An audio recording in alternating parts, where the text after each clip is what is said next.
Bismillahirrahmanirrahim. Assalamualaikum. Kita masih bersiaran daripada Perlis. Kali kedua kami datang sini. Masa yang sebelum ni original kita buat rumah banglo. Jadi kita buat rumah homestay lah. Yang berkaitan juga sebelah-sebelah je. Okay, so yang kat atas kita gunakan 3 phase punya inverter hybrid 12 kW. Yang kat bawah ni kita guna grow watt 6 kW low frequency. Cuma yang kat atas tu dia kita panggil apa? Ground mounted lah. Dia ada tayar macam kabinet lah. Yang ni wall mounted. Masalah wall mounted yang inverter grow watt ni dia tak ada bagi template untuk kita buatkan steel wall plug untuk ni. Dia tak boleh tau orang nak seorang pegang sambil nak buat tu. Berat sangat. 45 kilo. Okay. So kita kena buat template dia siap-siap, kena buat sendiri. So macam mana kita buat? Kita letak atas kotak. Selalunya kita guna kotak dia atau kotak lain yang lebih besar. Alhamdulillah yang untungnya kita ada kotak yang selalu lebih besar lah. Contoh macam enclosure untuk bateri ataupun kotak cover solar panel. So ni tadi contohlah kita letak atas ni. Lepas tu kita ambil marker ke lubang apa. Kita tanda lubang di sini. Tanda kan.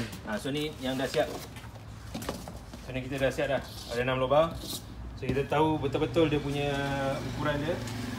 Dan kita dah tengok jarak antara solar panel ni, kiri kanan atas bawah. Letak macam ni. Ni kita guna sebagai dia punya, nak tengok dia punya apa spirit level, water level ni. Tanda macam ni. Tapi ni rendah sangat lah. Dan ni inverter tu ibarat kat sini dia punya display dia tu kat area sini. So display selalunya kita akan buat eye level. So eye level lah kita kena naik atas lagi. Lebih kurang macam ni lah. So kita dah ukur ni tadi. Ini sama lebar dengan kiri dan kanan. So kita tengok balik sini. So lebih kurang macam ni lah. Dan macam ni kita ambil marker pen ke whatever pen tanda. Lepas tu kita drill, letakkan steel wall plug. InsyaAllah senang kita naikkan inverter yang berat ni. Sekali jalan je. Tapi kita akan utamakan yang lebih atas ni lah. Dua ni kena perfect. Kalau rajin, kalau dua ni dah jadi, yang bawah ni kita tambah. Kalau katalah terpaksa dua ni je yang hidup, yang lain ni kita pakai, kita drill terus melalui lubang tu. Dan kita pakai skru je. Sebab yang dua ni kira anchor lah. Yang bawah ni kita nak bagi dia melekat kat dinding. Alright. So itulah cara dia nak buat template. So kalau grow watt boleh tolong kita orang dengan bagi template ni sangat bagus lah. Sebab sebenarnya kita guna inverter mast 8 kW, dia ada bagi template. Siap ada penerangan dia semua kat sini. Lubang kat mana, jarak kiri kanan atas bawah. Tu sangat membantulah sebab bendanya sama je, cuma dia kena print kat dalam kotak tu lah. Okay, alright. Okay, alright, macam biasa sebelum diorang disambung inverter ni, bateri semua disambungkan, di wirekan, didawaikan pendawaian dia. So kita spray dengan ni lah, ARS lizard repellent. Supaya dia melekat dekat body inverter ni sebelum dia live. Sebab takut kang short pula. So spray dia macam spray apa, body motor ke, body basikal ke. Cara pun kita spray lah.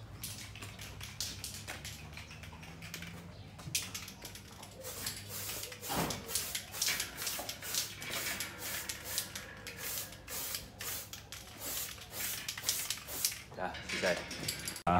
Okay, hari ni kita perlu bersyukur, sangat-sangat bersyukur sebab jalan untuk naik ni senang lah. Sini ada konkrit punya apa?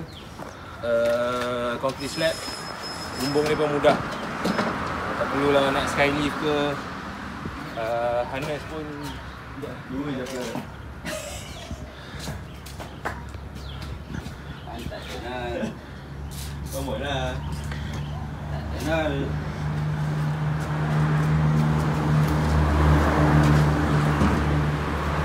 Ni bawa tu.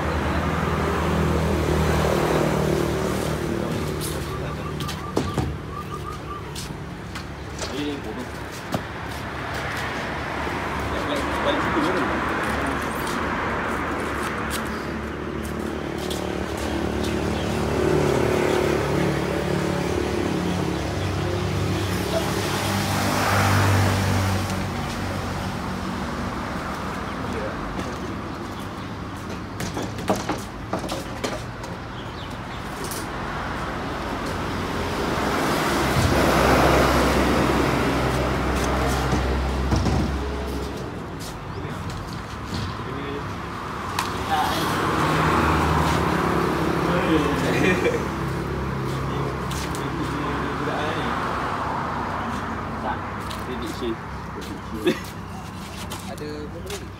dah, naik dulu. Oh last, ni last. Buat naik clamp. Ambil lah, boleh. Lagi. Jangan lagi sekejap. Lagi tak? Dah. Okey. Wah.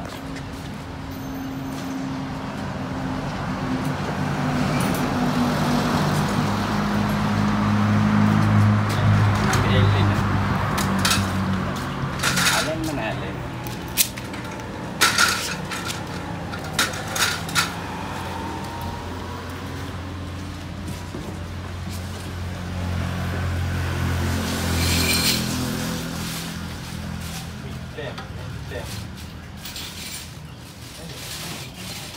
Okay, clamp.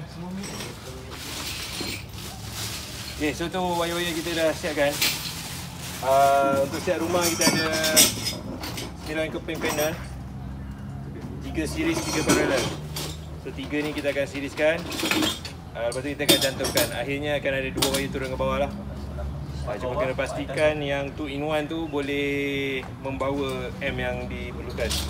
Contoh yang kita gunakan sini ada 2 jenis. Ada yang 30M, ada yang 40M.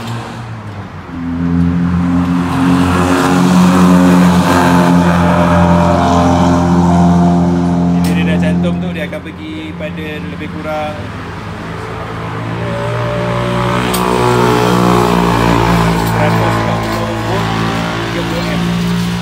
140 volt 30M. So ni lebih kurang dia lah.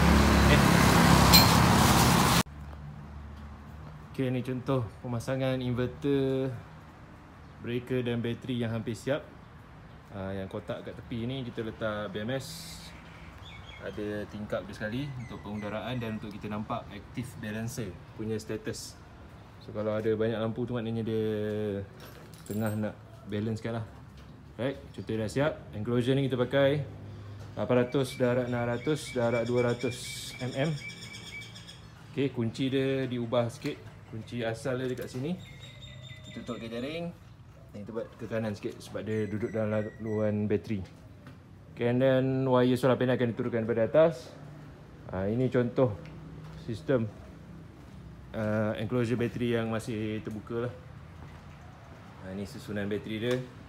Dan masih belum dikemaskan lah dia punya wire daripada BMS ataupun active balancer yang ada kat tepi ni. Ni kira 70% siap. Okay, ni barisan pertama, 9 keping panel dah dinaikkan. Barisan kedua baru 2 keping panel, ada lagi 7. Gambar view ni cantik lah.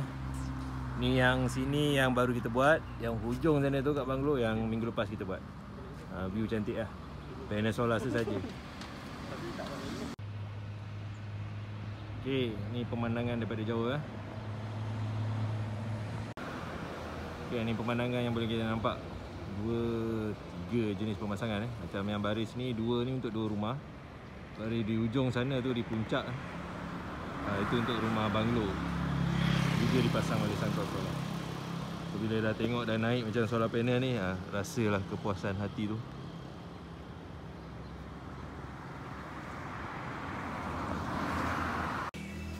Okay, lepas kita dah buat kerja, banyak sisa kotak ni. Itu kita jual ke pusat pengumpulan kita semula. Jalan sikit Nol.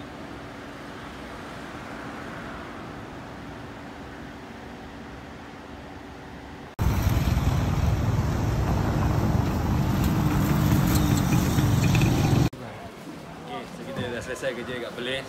On the way balik KL kita singgah pasar Pekan Rabu lah.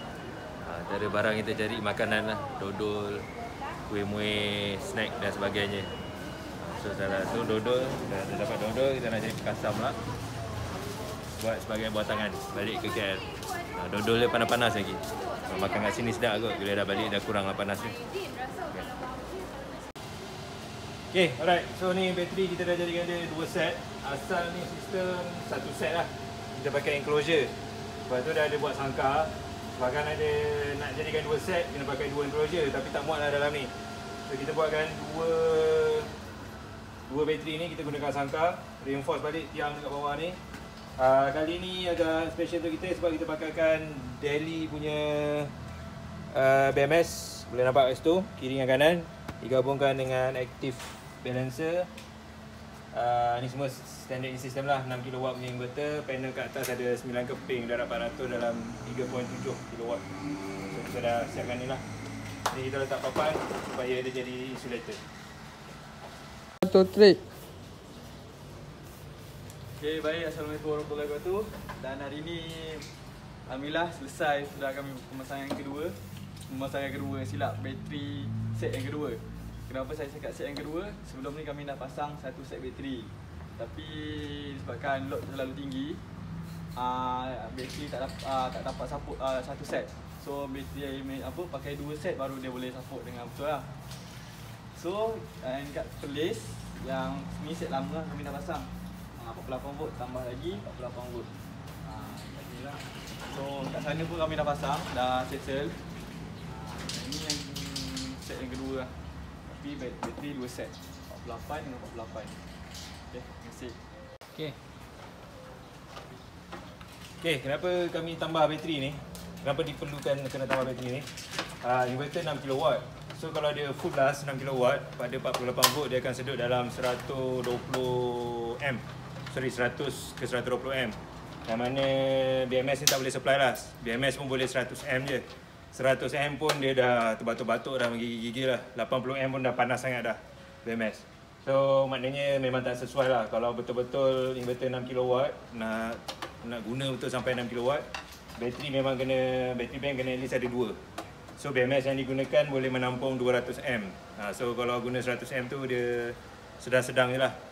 Maknanya wire tak panas apa semua. Kemudian yang satu nak highlight pasal bateri ni, kalau sebolehnya, kalau bateri LFP ni kena susun dia yang paling kurang bertingkat. Kalau kita susunnya ni, maknanya kuat-kuat pun dia 2 tingkat je. So berat yang kat bawah ni dia cuma dalam 10 kilo kat atas ni. Saya lupa dah dalam 5 ke 6 kilo satu. Bawah ni cuma menampung 10 kilo. Kalau kita buat yang baring punya tu, katalah susun 8 tingkat. So bayang 7 darab 5 kilo, 35 kilo belah atas. Dan benda ni kita akan tinggalkan bertahun-tahun. So yang bawah tu dia tekanan dia sangat tinggi lah. Kadang kalau bawah tu ada skru sikit ke, ataupun ada benjol sikit dekat besi-besi ke kayu mana, boleh sampai tahap boleh bocor lah. So susunan bateri yang berdiri macam ni lebih bagus lah, sebab kurang beban. So dah bila ni kita gabungkan dua ni, yang ni kita gunakan BMS lama lah. Saya lupa apa nama brand BMS ni. Yang jenis naked lah. Lepas tu kita kena ada box. Yang kat sana tu Daily tu dia ditutup dengan heatsink. So kita dah on ni, macam biasalah ni kita orang punya inverter kegemaran. Orang panggil inverter kereta kebal, low frequency 6 kW. Cuma hari ni baru kami perasan salah satu kekurangan inverter low frequency ni, dia tak ada overload bypass. Dia ada overload restart je. Kalau overload dia boleh restart, tapi dia tak boleh bypass. Selalunya yang model lain high frequency, yang ES punya model, dia boleh bypass. Maknanya kita tak kisahlah. Contoh kalau sistem yang bersambung dengan TMB ni, kalau tuan rumah gunakan lebih daripada inverter ni, kata ni 6 kW, dia pakai 7 kW, dia terus tukar kepada TMB, dia terus bypass kepada grid. Tapi macam low frequency ni dia tak ada function tu. Saya pun tak pasti, mungkin ada disebabkan penggunaan transformer tu lah, dia tak boleh nak bypass dan sebagainya. Dia cuma boleh overload restart je. So kalau guna tinggi sangat, dia akan restart dengan sendirinya. So tu yang pentingnya kalau pakai low frequency, kena pastikan betul-betul kalau ni 6 kW, kita kena kira semualah, total load, aircon lah, apa, lampu, kipas, dapur. Kalau campur on serentak sekali, lebih tak daripada apa yang dia ni 6 kW. Contoh macam belah sana tu kita ada pengalaman yang sebelum ni, dia ada 2 aircon 2.2 kW, 2 lagi aircon 1 kW. So kalau campur semua dia jadi 6.4 kW. Benda tu dia akan keluar kod 07. Overload time out. Maknanya dia overload lah, dia tak boleh nak bypass, dia boleh restart je. So yang ni pun kita kena enablekan restart supaya orang yang guna rumah ni dia tahu kalau benda sistem tu dah restart balik, dia maknanya overload lah. Okay, alright. So ni lah salah satu, kalau sistem hybrid yang di-operate standalone lah, yang di-hybridkan dengan grid. Macam ni lah kisah dia.